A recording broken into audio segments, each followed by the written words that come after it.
And joining me now is the National Security Advisor, Robert O'Brien. Ambassador O'Brien, welcome back to Meet the Press. Great to be with you, Chuck. Let me start with the imminent threat situation, because no one in the administration had talked about specific embassies at all. It was a very vague explanations that we got from various officials, whether it was yourself, Secretary Pompeo, Secretary Esper. But here's what the president said on Friday evening. I want to play it and get some information on the other side. Here it is. I believe it would have been 4 embassies, and I think that probably Baghdad already started. Baghdad certainly would have been the lead, but I think it would have been 4 embassies. Could have been military bases, could have been a lot of other things, too. 4 embassies. If they were targeting 4 embassies, did you guys see that as a declaration of war by Iran? I mean, that's a big thing. What 4 embassies are we talking about here? So we were very concerned about the situation. We had exquisite intelligence, and the intelligence showed that they were looking at U.S. facilities throughout the region and that they wanted to inflict casualties on American soldiers, sailors, airmen, Marines, as well as diplomats. The threat was imminent. I saw the intelligence. There's been a lot of discussion of the intelligence, and I know everyone would like to see it. I'd love to have the intelligence out there now. Unfortunately, if we declassified it, we could end up losing that stream of intelligence that will allow us to protect Americans going forward, and so we can't. But the president's interpretation of that intelligence is very consistent with it, and so look, I think this has been a Washington thing. I think when we tell the American people that there was exquisite intelligence, and there was going to be an attack on Americans, we had to stop that. But let me get you to respond to this. This is what the Washington Post is reporting.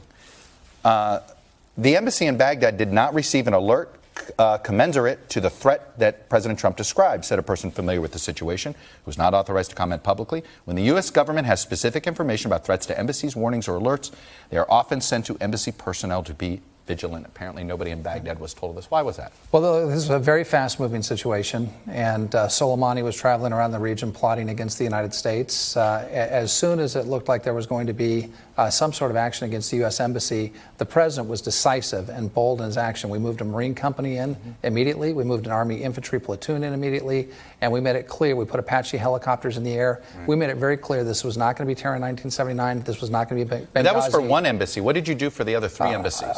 I'm not.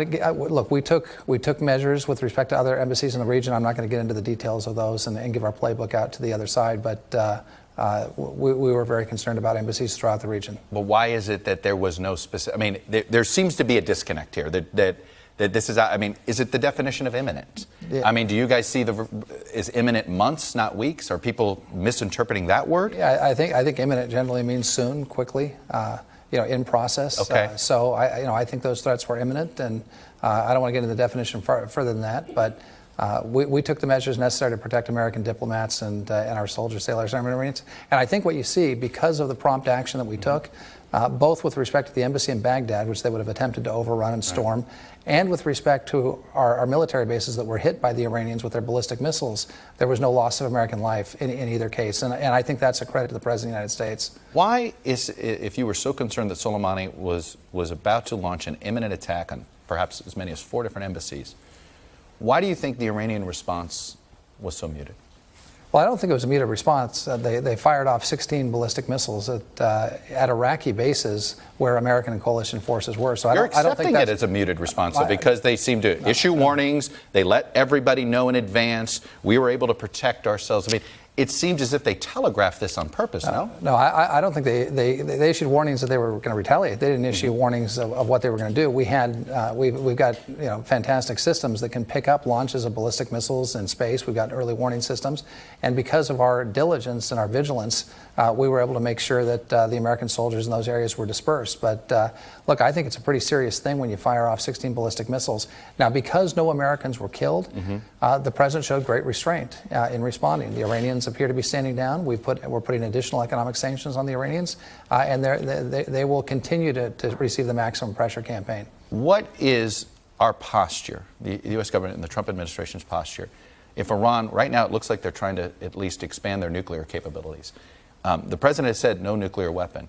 What does that mean if he's saying that? Because I know some senators have asked if stopping them from getting a nuclear weapon is a top priority, then why don't you need to go to Congress to essentially get authority to do that? Well, there are a number of ways to stop them from getting a nuclear weapon, but the president made it very clear. In fact, when he walked out and gave his speech, which I thought was a great speech, the morning after the missile attack, the first thing he said before even saying good morning was Iran will never have a nuclear weapon. That is U.S. policy. Right now, we've got a maximum pressure campaign that is strangling the regime. Their economy is contracting dramatically. The people of Iran are upset. They're protesting. They have been protesting for some time. They've been brutally put down. And Tiananmen Square-style massacres that the press has not been covering.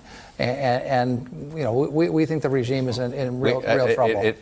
Not to sit here, press does everything it can to cover. It is a very difficult country to cover. It is, okay? Because this is not a press trying to omit things here. I'd like not that to be a shot at us. It's a difficult place to cover because they have an authoritarian regime, and they shut down the internet, and we get there are more questions about what the United States is doing to try and help the people of Iran than necessarily what the regime is doing. But I agree with you. It's a tough place to cover because of the regime. Let me ask you to respond to something of former Senator Jim Webb, who was also a Reagan Secretary of Navy, and you know he's got very, very interesting views when it comes to war and peace and the Constitution. And he writes this: "It is legally and logically impossible to define one part of a national government as an international terrorist organization without applying the term to that entire government. The Revolutionary Guards are a part of the Iranian government. If they are attacking us, they are not a terrorist organization. They're an attacking army." And he was basically calling it, we took out a commander of another country's army.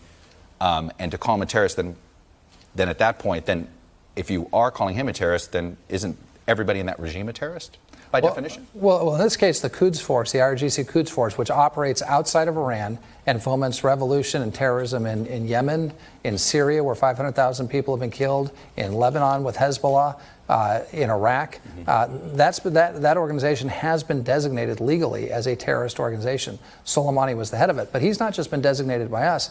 He's under a travel ban from the UN. He shouldn't even have been outside of Iran. I mean, this was someone who was a leader of an organization that was engaged in terror. He was involved in plotting imminent attacks against the United States.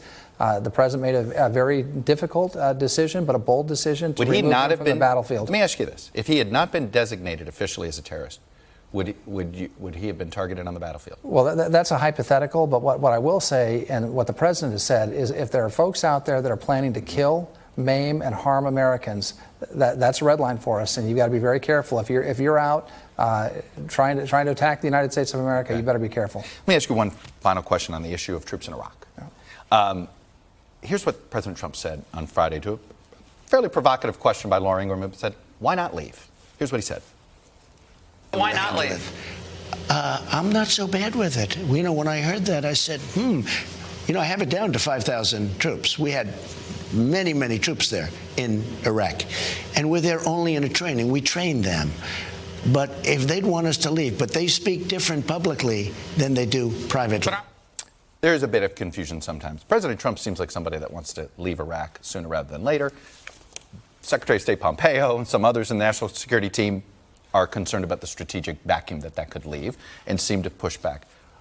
Is our official policy that we're trying to get out of Iraq or not? Look, we'd like to get out of a lot of countries if we could. I mean, we want to bring American sailors, soldiers, airmen, Marines home. And so eventually we'd like to get out of Iraq. We've been there for 17, 18 years now. And so I think it'd be great, and I think the president believes it'd be great to get folks home. But we want to do it in a way that preserves the victory that we had against the caliphate. When President Trump came into office, the caliphate was as big as Great Britain. We've destroyed the physical caliphate. Yeah. We're working with the Iraqis so that they can defend themselves against Daesh, but also maintain a sovereign country vis-a-vis their neighbor Iran. We've sent more troops to Saudi Arabia. Are you concerned that in the 4 years that President Trump's been in office, it seems as if we've sent more troops to the Middle East than we've removed? Look, I think our goal is to have a Middle East that's stable, secure, with independent countries, that their sovereignty is respected, and Americans can come home to the extent possible, and that's what we're working on. By the way, curtailing Iran's terrorist activities and proxy activities around the region will allow us to bring more troops home from all of those countries. Ambassador Robert O'Brien, National Security Advisor, good to see you, sir. Thank you for coming on and sharing your views. I appreciate it. Thank you. Great to be with you, Chuck. Hello from Washington. I'm Chuck Todd, and thanks for checking out the Meet the Press channel on YouTube. Click on the button down here to subscribe, and click over here to watch the latest interviews, highlights, and other digital exclusives.